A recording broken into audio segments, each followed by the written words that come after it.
Bom, eu descobri o HIV em 2014, né? Eu namorei com uma pessoa, conheci uma pessoa numa festa em 2014. Saía muito, acho que eu tinha 30 anos, 30 anos na época, né? A gente namorou por pouco mais de 1 ano e meio. E aí ele foi ficando doente, teve primeiro uma pneumonia, depois teve uma segunda pneumonia. E aí, como ele era fumante, eu achei que era normal. Na segunda pneumonia que ele teve, ele foi piorando. Depois ele teve que ser entubado. E aí teve, acho que um certo momento, assim, que a família viu que ele não ia mais acordar mesmo, né? Eles me falaram, a mãe dele me chamou e falou, olha, Thaís, o hospital tá sempre cheio, né? Sempre lotado, a gente nunca pôde conversar, sempre estão seus amigos aqui e tudo mais.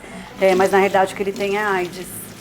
E aí, nossa, meu mundo caiu, né? Porque muitas pessoas perguntam assim, nossa, como que foi a sua reação quando você descobriu, quando você pegou o exame, né? Só que pra mim, não foi quando eu peguei o exame que eu descobri, né? Eu descobri quando a mãe dele me contou, porque quando a mãe dele me contou, eu tinha certeza que eu tinha, né?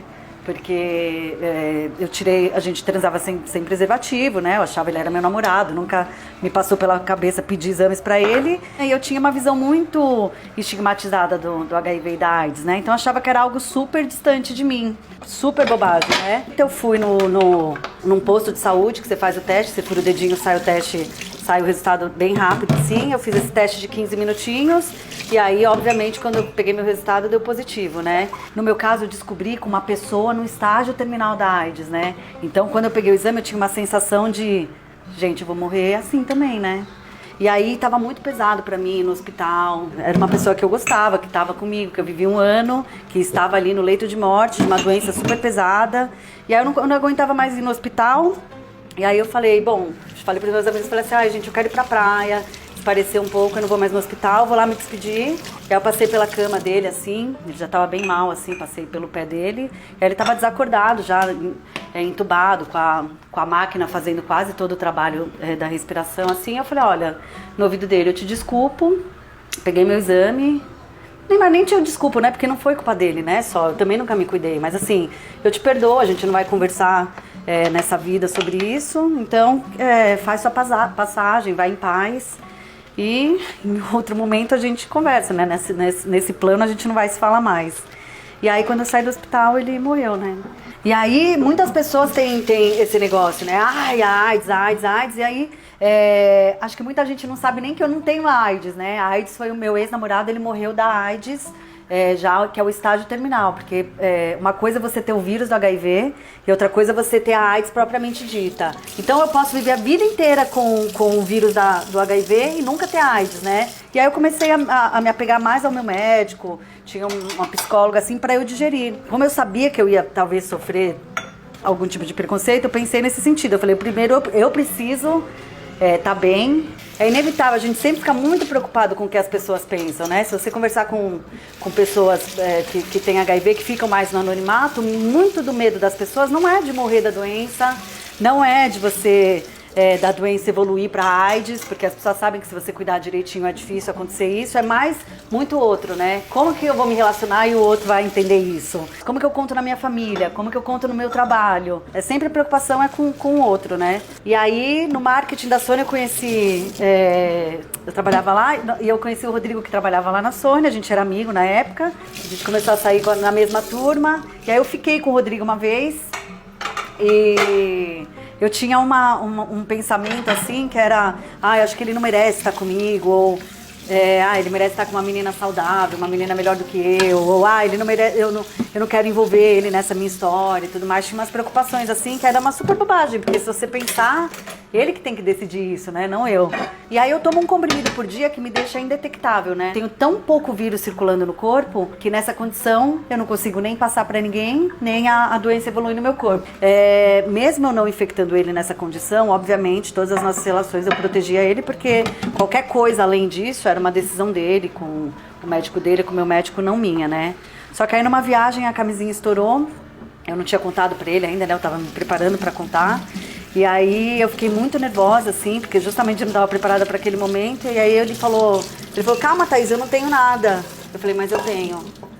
E eu falei assim, aí eu contei toda aquela história inteira, chorei pra caramba, né? Aquela coisa, a gente pelado na cama. Foi... E aí ele falou assim, Thaís, eu não vou embora, né? Que tipo de homem eu seria se eu não estivesse com você quando você mais precisasse de mim? Eu vou ficar. Eu contei todos os meus medos. Desculpa eu não ter te contado antes. Não é porque eu queria te sacanear, mas eu te amo. Eu tinha medo de te perder. Eu achei que você jamais ia aceitar minha condição. Então, me perdoa. A única coisa que eu pude fazer por você foi cuidar de você até eu ter coragem de te contar. E você tomar essa decisão de ficar comigo ou não, mas eu acho que eu fiquei postergando isso, porque eu queria viver mais um dia isso que a gente estava vendo, que eu estava gostando muito, então você me perdoa, foi muito difícil pra mim, o cara acabou de morrer, entendeu? Aí eu falei tudo numa boa, assim, de peito aberto, então acho que também por isso que ele teve essa reação. O correto deveria ser, né, duas pessoas que se gostam, ficarem juntas, as pessoas serem preocupadas pelo que você é e não pelo que você tem, mas a gente sabe que no fundo, na realidade, não é bem assim, né? Mas a gente entende também que não é, ele não faz um favor pra mim, né? Algumas amigas minhas falam assim, ai, nossa, mas se ele te trair, te der um perdido, tudo bem, né? Ele aceitou ficar com você. Eu falei, não, gente, não tem nada a ver, ele não tá fazendo um favor, né? A gente tá junto porque a gente se gosta, não tem essa, vou aceitar um pouco mais de coisas assim, e não tem nada a ver. E com uma série de cuidados a gente viu que a gente podia também ser, eu podia ser mãe, pelos meios normais mesmo, né? Eu engravidei transando mesmo, não foi nada de especial, não precisou fazer inseminação, nem lavagem de esperma, né? Como algumas pessoas pensam. E aí eu tive meu primeiro bebê, que é o João, que hoje ele tem 3 anos. E logo em seguida eu tive a Olivia. A Olivia tem 2 anos hoje e os 2 bebês negativos do vírus, né? O Rodrigo negativo do vírus, os 2 bebês negativos do vírus e eu positivo. E aí eu falei, gente, eu preciso contar essa história porque muita gente não sabe. Por exemplo, tem médicos que falam que a mãe não... Não, olha, se você quiser engravidar, você tem 40 mil reais pra fazer inseminação? Ah, não tenho. Ah, então você não pode engravidar, desiste desse sonho que você não tem que ser mãe. Você tem HIV, você não tem que ser mãe. Então, assim, é um absurdo um médico passar uma informação dessa. Às vezes eu falo algumas coisas, as pessoas falam assim, você banaliza o HIV, então vamos ter AIDS, todo mundo. Eu falei, não, gente, não é isso que eu falo. Eu quero dizer que é possível viver e viver numa boa. Gente, se você acha que você não quer ficar comigo porque você acha que você vai me beijar e você vai pegar, você acha isso, não é assim. Ah, eu não quero ficar com você porque eu não quero te contratar, apesar de ser uma super profissional, porque eu não quero na minha empresa isso. Você que acha isso, tá errado. Eu sei que não é assim, né? Então, eu sei, o Rodrigo sabe, que é meu marido, as crianças sabem, minha família sabe, meus amigos sabem, então não me importa muito mais, assim, o que todo ódio.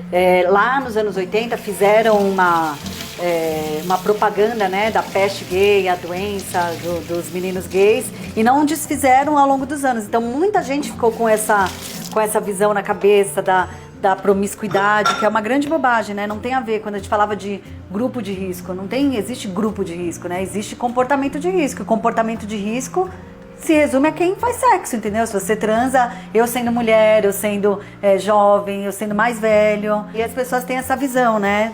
Se um menino hétero, por exemplo, pega e fala, ai, coitado, né? Que barra, né? Você foi se infectar. Mas a mulher também, né? Você foi transar com todo mundo. Tem essa visão ainda que é muito pesada.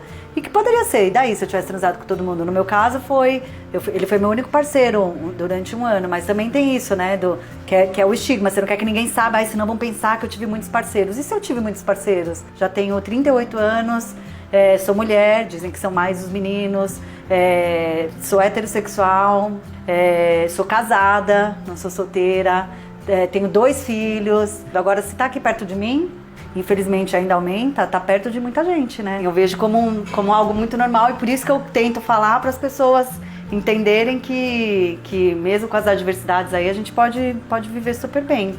Oi! Oi! Esse é o João Olivia, dá tchau! Tchau! Tchau e um beijo!